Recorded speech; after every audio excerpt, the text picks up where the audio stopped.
it's Kia here from Kia Creates, bringing you journal inspiration, stickers and playful creativity. Welcome back to my channel. Today's playful creative activity is making friendship bracelets for the Eras tour. Now I actually have so much to share with you about this that the video I was going to make for this week was way too long, so I've split it up into 3 different videos.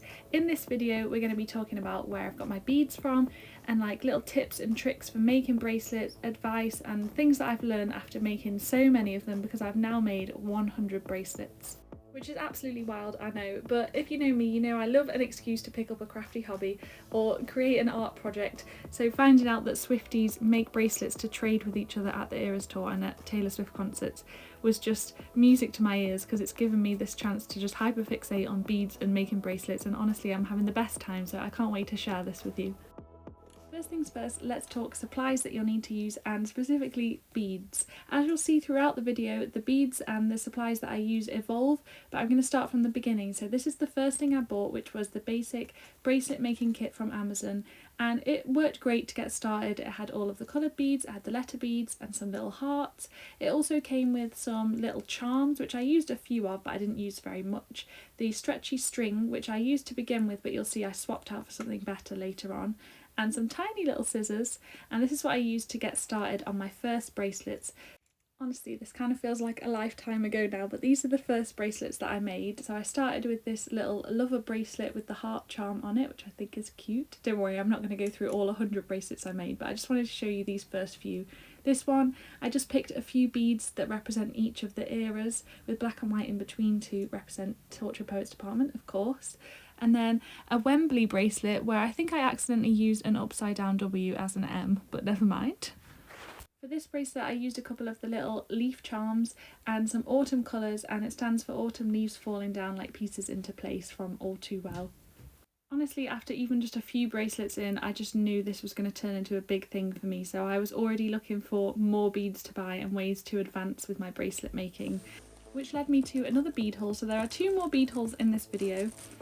I had so much fun buying beads. I ended up buying them on Temu because I saw that the prices were so much cheaper compared to high street shops, but that is something I kind of regret now, because call me ignorant, I knew the conditions wouldn't be great if they were selling beads that cheap, but since I've placed those 2 more bead hauls I've actually seen videos of the conditions in the factory, and yeah, they're even more terrible than I thought, and I'm not proud of buying from Temu. So even though I'm showing you these beads for the kind of fun of this video and showing you the creative side of making the bracelets, I don't want to sit here and influence you to go shopping on Temu. I do think it should be avoided if possible, and I won't be buying from there again.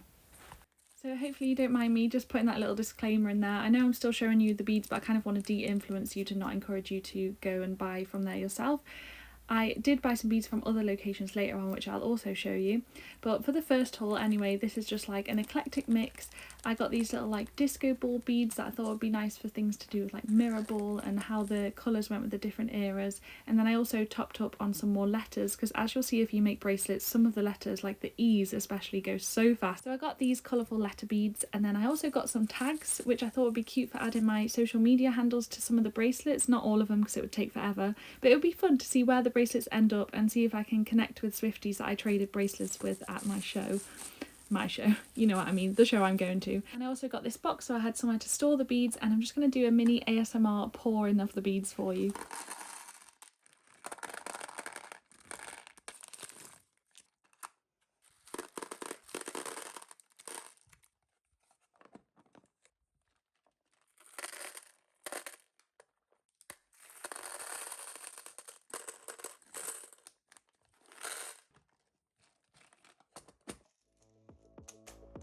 So that was my first kind of major upgrade to my bead making supplies kit, and my mum was also kind enough to give me her box of like random old beads and buttons that she had from projects, and that was really fun to delve into as well, because that kind of made some of my bracelets a bit different, because I could use these like unique beads from all different places in them.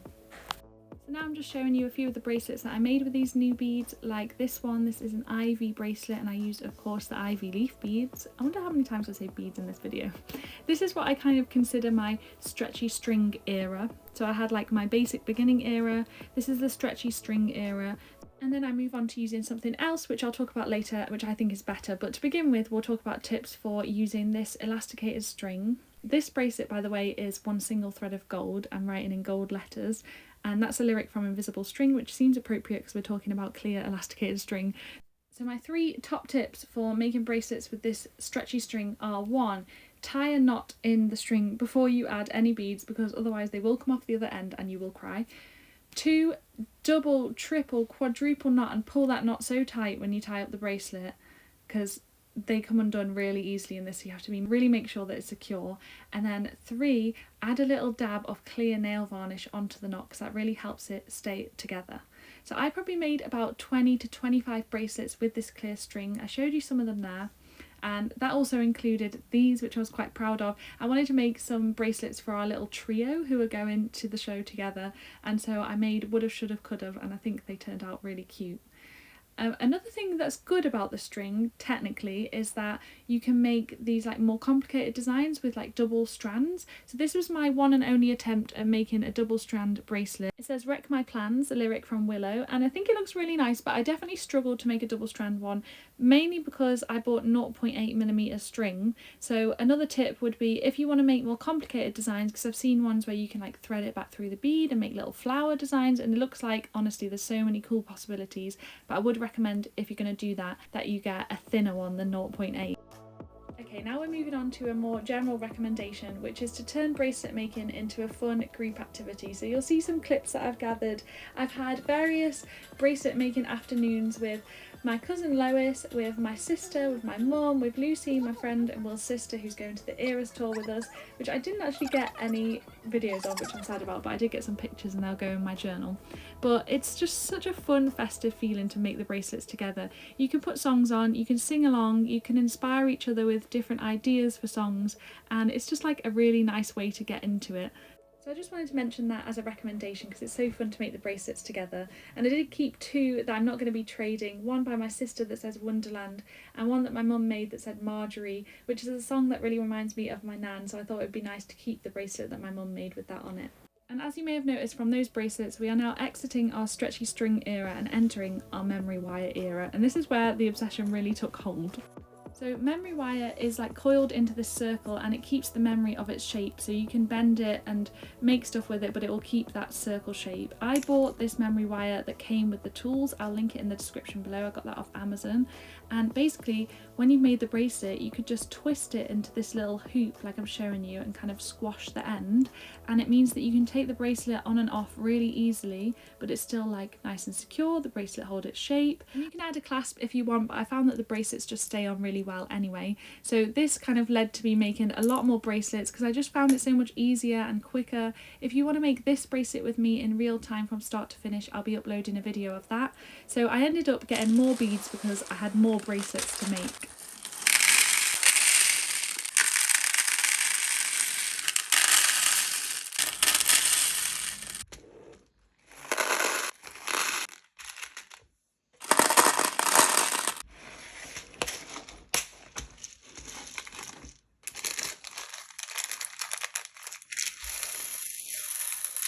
No, your eyes do not deceive you. This bead haul did indeed include me buying some more of the gold colourful letter beads and then sorting them out one by one with tweezers into the right letter section. Honestly, it seems crazy, but it was pretty therapeutic.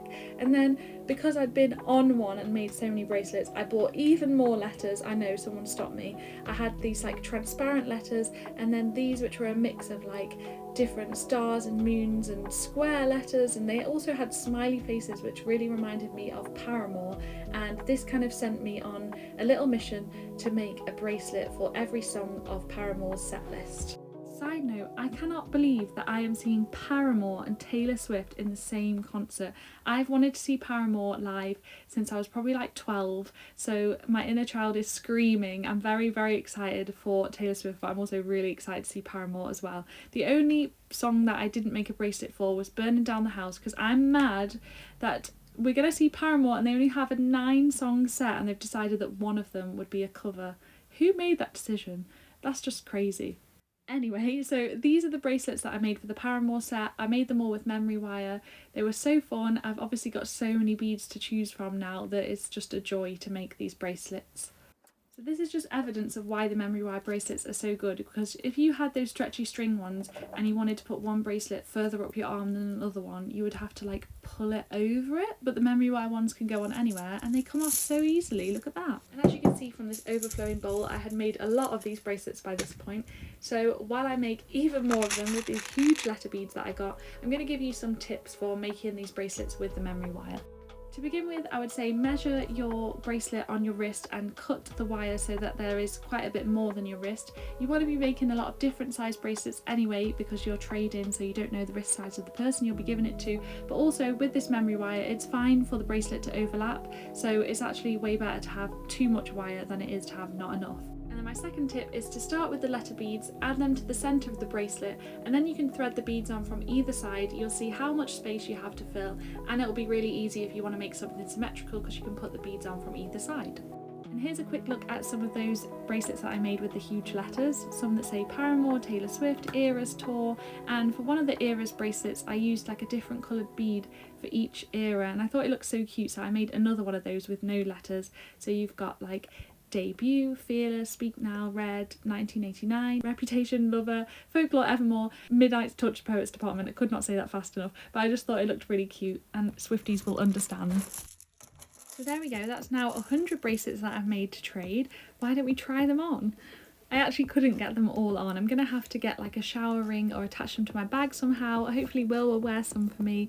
But yeah, there's a lot of bracelets here and I really like looking at them all. I'm very proud of them. It's going to be quite hard to part with them, but I'm excited to see what I end up trading for.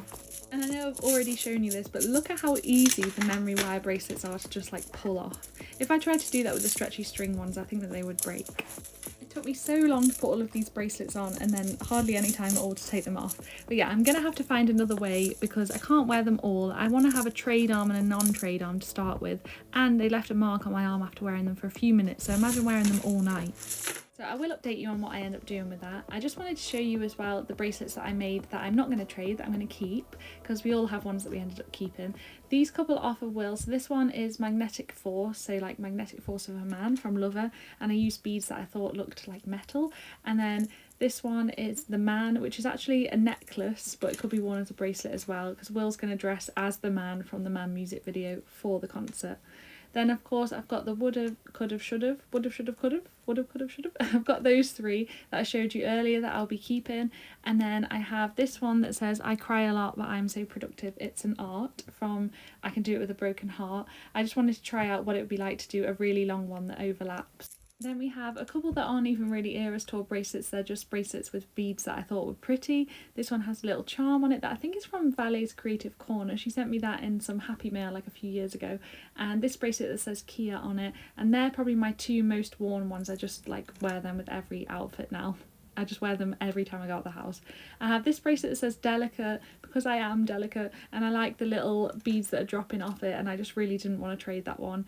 And then I have this one that says Lunar Valleys in My Mind, a lyric from Hate It Here, has a little moon bead on it, and I just thought it was like a really nice colour scheme and I didn't want to let it go, which is the same with this one, The Prophecy. Oh my gosh, I've just realised that like lots of the ones that I'm keeping are songs from Torture Poets Department. This one's also Torture Poets Department themed. It's the one I made when the album came out and I wore in my Torture Poets Department journaling video.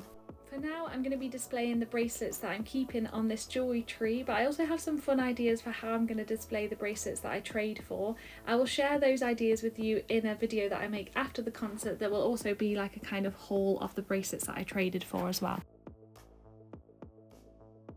Okay, let's talk tags. So I showed you these tags earlier in the video. On these I'm just writing kia.creates, which is my Instagram handle. I thought that was the easiest way to find me.